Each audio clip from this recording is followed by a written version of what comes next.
Dati feeling ko kailangan grand lagi ang Pasko. Bonggang handa, mamahaling regalo, para masabing handa ako.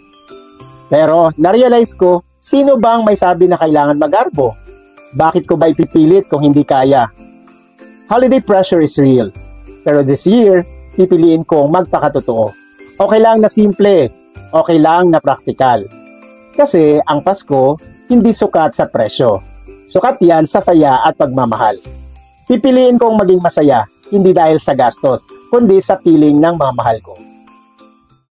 Dati feeling ko kailangan grand lagi ang Pasko. Bonggang handa, mamahaling regalo, para masabing handa ako. Pero na-realize ko, sino bang may sabi na kailangan magarbo? Bakit ko ba ipipilit kung hindi kaya? Holiday pressure is real. Pero this year, pipiliin kong magpakatotoo. Okay lang na simple, okay lang na praktikal.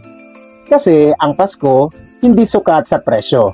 Sukat yan sa saya at pagmamahal.